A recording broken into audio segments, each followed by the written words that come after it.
everyone, welcome back to Hyperstamper. It's Laura here, and I want to show you today's antique junk journal I made out of this beautiful 1921 book called The Well-Considered Garden, and it is a gardening book. What I did is I had a framed vintage pressed flower art piece, and it's really quite exquisite. So I took out the glass and I took it out of the frame, and I did have to put acetate over top because as much as I tried to keep it protected, it is so old that the flowers kept coming off. So I've got acetate on top to protect it, and I just think it's so lovely. I've got the vintage crochet all around the sides. The spine is intact here with the title on it, and it's really quite sweet. And I've got these vintage beads down the side. So let me show you the inside of this gardening themed junk journal, where every single page is authentic antique and vintage ephemera, and it's all garden themed. It's really, really fun. And I'm going to put this in my Etsy shop shortly, hyperstamper.etsy.com. So let's take a little peek inside. So these are the original first pages. Now, the owner of this book 100 years ago wrote all kinds of gardening notes all throughout. I may slip those into the box when somebody orders this as well, because I think it's really important they all stay together. And of course, down here, 1922 is the book. I said 21, it's 22. There it is there. And this is the original first plate of the book, still under the onion skin, which is lovely. Isn't that pretty? And that's a Nantucket garden. I love it. And this came from an early 1900s book on roses, how to grow a rose, it's called. And this is from the American Rose Society. And the colors are just fabulous. I love them so much. So they're photographs that have been colored after the fact, which I love the technique. It's quite beautiful. And you've got a nice spot to journal on the back of that. This is a 1960s gardening book page here. A little butterfly here in the garden. And then handy perennials from A to Z on the other side. And this came from a vintage wildflower book. And I just love the colors of this one, vintage school paper there. And this is from the 1920s here. And it is something about roses. And you'll see the flip side in just a second. This is a page from a 1920s needlepoint book. And it's exquisite. And I took this page because it's all about flowers, and it's got these beautiful pansies. I just love it so much. And it just feels so silky smooth too. It's that wonderful miniature flowers. And then here's the other flip side of that beautiful rose page. And then here I pulled this, it's from the early 1920s, or it could even be older. And it's just a family sitting in the garden, and I love that. So yeah, look at the stash on this fella. I love it. Anyways, that's quite a little treat. Then we've got Greenhouse and Conservatories here from an antique book, Garden Guide, a different book. There's more of that botanical gardening book page. And that's the flip side. And then look at this, a lovely child poem. This is early 1900s, 1905, and it's just beautiful little garden and a garden gate there. I love it. And then this is from the 1800s. There's a poem here about flowers. That is a 1930s school book page.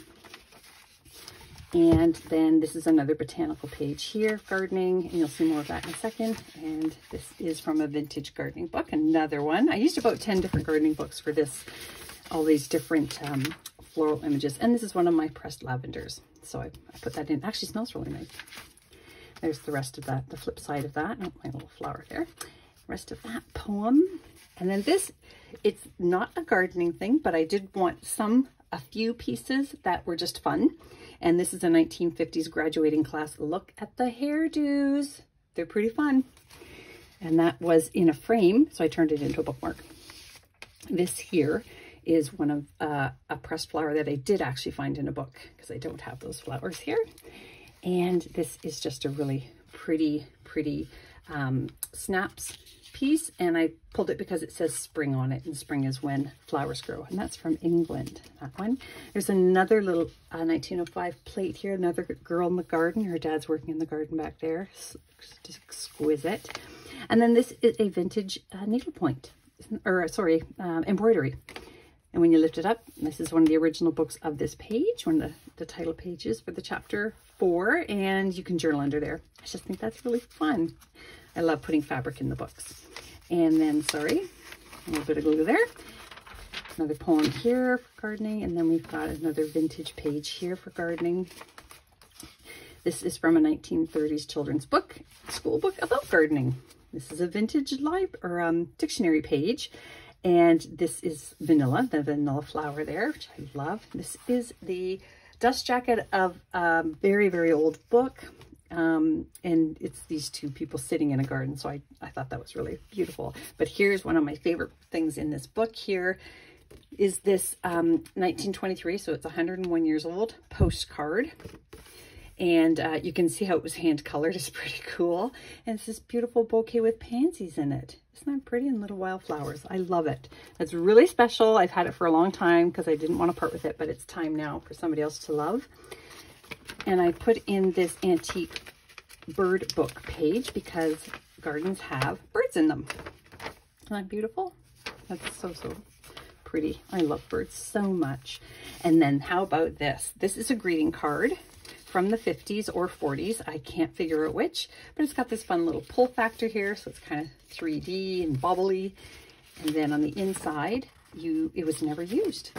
Isn't that neat? So you can actually use that to journal in if you choose, or give it to somebody. It's congratulations and best wishes. Fun. This came from the 1800s, this little piece here. And this is from the 1940s. This is another one of these wonderful pieces that I've been using. It's an iron-on pattern from Laura Wheeler, and it is flowers, of course. And you would iron that on your tea towels or towels, and then embroider over top of them. Pretty cool, eh? And then this is another what plants need to grow. There, fun cluster here in journaling space. Another really fun vintage garden page here, and I love the way they've colored it. It is not natural at all, but it's really cool. This is an original page from this book, so 100 years old. This is not a garden specific piece, but it is from 1961, and it is a photograph of a play that took place in London, and it looks like, let's pretend they're in a garden because I can see all the plants up there. And then here, this is from the book called Three Friends, children's book from the 30s, Spring Surprises, antique paper on the back for journaling. More vintage gardening pages here, lots of journal space here. And this is from 1887, Spring Flowers. Look at this image. It is stunning. It's original, and it was actually the first page of the book, and I accidentally cut off the date down here, but it's 1887. And then I actually added this embroidery book here page from 1950s because it's flower embroidery. Just a 1950s receipt. I put them in all my journals. That one I'm going to replace. And then Impressions and Memories, that came from an antique book as well. And then these two pieces here, also from 1937. And a little space back here to do some journaling on. There's 4 little pages there. And this is just a double-sided image. They're just stunning from the 30s. Gorgeous. Love it. Also an antique book page here with flowers. More of that lovely embroidery. And this is a vintage book page song, There Is a Garden. And this, of course, is a vintage piece here, I believe from the 70s. And that is Jerry Baker's Gardener's Almanac. Bright, super bright and fun. And another gardening page here. Fun. And then at the very back here, I've got this, again, this antique plates here. And I just put in a little journaling card there from 1940s book. So I hope you love this as much as I loved making it. If you know somebody who loves to garden, or if you love to garden, it's a great Christmas gift. But anyways, hyperstamper.etsy.com if you want to look at purchasing this or any of my other journals. And I'll talk to you soon. Bye for now.